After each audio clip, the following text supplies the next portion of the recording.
We've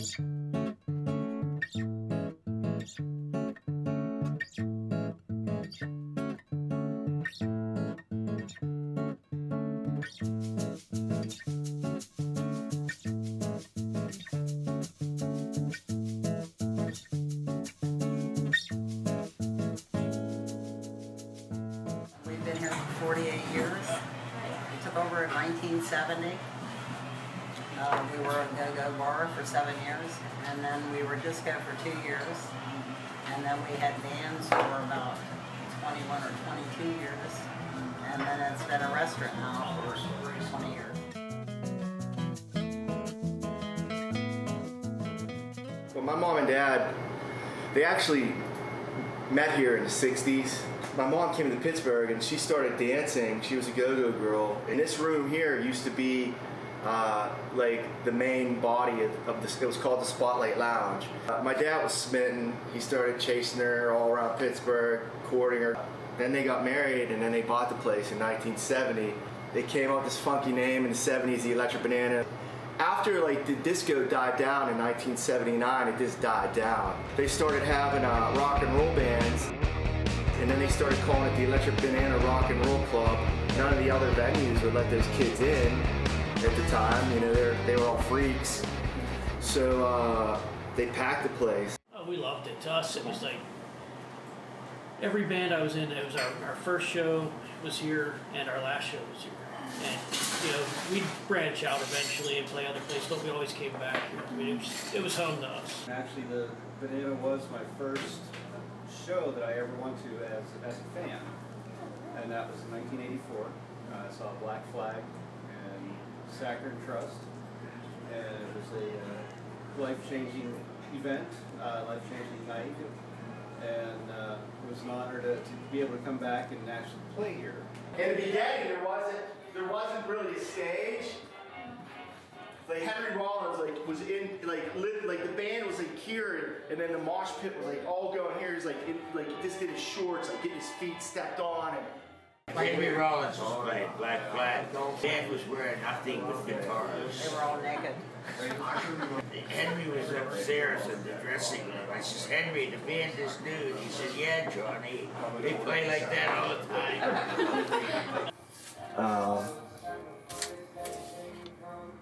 There's so many cool bands. Misfits. They're all cool. They're all pretty cool. I love Eviction. They're a good metal band. My brother and I would get here early before people were in here, and then we would turn like, you know, some crazy music on, and we'd start bouncing like the Bad Brains or something. And we would start bouncing the glasses off the bar. They'd like literally bounce off the bar. Yeah. We used to get a lot of noise complaints from our neighbors. Here, Judy used to cook some great food, man. All right, you'd come in here and she'd have a big old thing of meatballs or something. Still does. Yeah, that's why I wasn't surprised when they opened this. Every interview was going to mention the meatball. Yeah, I mean, my mom and dad were good people, but my mom and dad were working folks. Both my parents worked. Home cooked meals were heat them and eat them, you know, especially during the 70s.